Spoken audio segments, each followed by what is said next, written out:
Zalika. Saya Tia Aulia Zahra. Kami akan mempresentasikan tentang tokoh peradaban Islam. Yang pertama ada Muhammad bin Abdul Wahhab dari Arab Saudi. Pendapat Muhammad bin Abdul Wahhab yang boleh dan harus disembah hanyalah Allah Subhanahu wa taala, dan orang yang menyembah selain Allah telah menjadi musyrik dan boleh dibunuh. Menyebut nama nabi, syekh atau malaikat sebagai perantara dalam doa juga merupakan syirik. Meminta syafaat selain dari kepada Allah adalah juga syirik. Bernazar kepada selain Allah juga syirik. Memperoleh pengetahuan selain dari Al-Quran, hadis, dan qiyas merupakan kekufuran. Pemikiran Muhammad bin Abdul Wahhab yang mempunyai pengaruh pada perkembangan pemikiran kebaruan di abad 19. Hanya Al-Quran dan hadislah yang merupakan sumber asli dari ajaran-ajaran Islam. Pendapat ulama tidak merupakan sumber. Taklid kepada ulama tidak dibenarkan. Pintu ijtihad terbuka dan tidak tertutup. Yang kedua ada Syekh Waliullah Delhi. Di antara penyebab yang membawa kepada kelemahan dan kemunduran umat Islam menurut pemikirannya adalah terjadinya perubahan sistem pemerintahan Islam dari sistem kekhalifahan menjadi sistem kerajaan. Sistem demokrasi yang ada dalam kekhalifahan diganti dengan sistem monarkis absolut. Perpecahan di kalangan umat Islam yang disebabkan oleh berbagai pertentangan aliran dalam Islam. Adat istiadat dan ajaran bukan Islam masuk ke dalam keyakinan umat Islam. Yang ketiga ada Muhammad Al-Bashir. Tokoh kebaruan ini berasal dari Kawala, Yunani, atau lebih tepatnya Mesir. Dia lahir pada tahun 1765 Masehi. Usaha-usaha yang dilakukan Muhammad Al-Bashir untuk pembaruan Islam adalah yang pertama dia membangun sekolah militer karena ia yakin bahwa kekuasaannya hanya dapat dipertahankan dan diperbesarkan dengan kekuatan militer.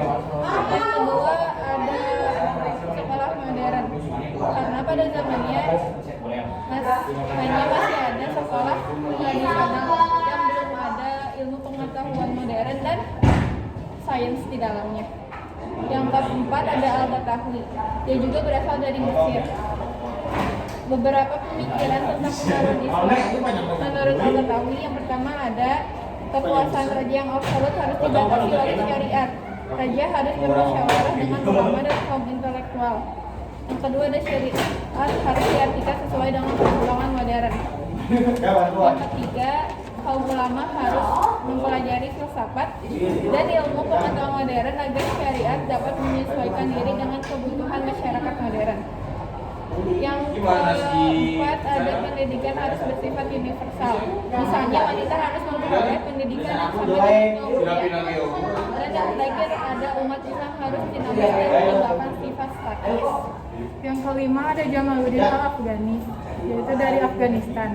Pemikirannya yang pertama, kemunduran umat Islam bukan karena tidak mengikuti perkembangan zaman, tapi karena beberapa faktor. Yang kedua, untuk mengembalikan kejayaan masa lalu harus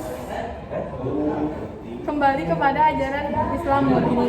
Yang ketiga, corak pemerintahan autokrasi dan absolut harus digantikan pemerintahan demokrasi. Yang keempat, tidak ada pemisahan antara agama dan politik. Pan-Islamisme dan demokrasi harus dihidupkan. Yang keenam, Muhammad Abduh. Yang pertama, penghargaan terhadap akal, karena akal merupakan salah satu karena jika dengan akal ilmu pengetahuan akan maju. Yang kedua, pembukaan pintu jihad. Yang ketujuh, Rashid Ridho dari Lebanon. Yang pertama, sikap aktif dan dinamis di kalangan umat Islam harus ditumbuhkan. Yang kedua, umat Islam harus meninggalkan sikap dan pemikiran kaum Jabariyah. Yang ketiga, akal dapat digunakan untuk menafsirkan ayat dan hadis. Yang keempat, umat Islam menguasai sains dan teknologi jika ingin maju. Yang kelima, kemunduran umat Islam disebabkan banyaknya unsur bidah dan khurafah. Yang keenam, kebahagiaan dunia dan akhirat diperoleh melalui hukum yang Allah ciptakan. Yang ketujuh, perlu menghidupkan kembali sistem pemerintahan khalifah.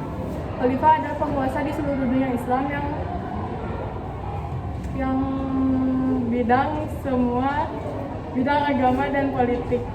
Khalifah Yang kedelapan ada Said Ahmad Khan dari India. Pemikiran Said Ahmad Khan yaitu satu, kemunduran umat Islam disebabkan tidak mengikuti perkembangan zaman dengan cara menguasai sains dan teknologi. Ia berpendirian bahwa manusia bebas berkehendak dan berbuat sesuai dengan sunatullah yang tidak berubah. Gabungan kemampuan akal, kebebasan manusia berkehendak dan berbuat serta hukum alam inilah yang menjadi sumber kemajuan ilmu pengetahuan dan teknologi modern. Yang kesembilan ada Sultan Mahmud II dari Mesir. Gerakan pembaruan Sultan Mahmud II yaitu menerapkan sistem demokrasi dalam pemerintahannya, menghapus pengutusan sultan yang dianggap suci oleh rakyatnya, memasukkan kurikulum umum ke dalam lembaga-lembaga pendidikan madrasah. Yang ke-10 ada Muhammad Iqbal dari Pakistan. Pemikiran Muhammad Iqbal tentang pembaruan Islam yaitu satu, ijtihad mempunyai kedudukan penting dalam pembaruan Islam dan pintu ijtihad tetap terbuka. Dua, umat Islam perlu mengembangkan sikap dinamisme dalam syiarnya. Ia mendorong umat Islam untuk bergerak dan jangan tinggal diam. Yang ketiga, hukum Islam tidak bersifat statis tetapi dapat berkembang sesuai perkembangan zaman. Sekian dari kelompok kami. Assalamualaikum warahmatullahi wabarakatuh.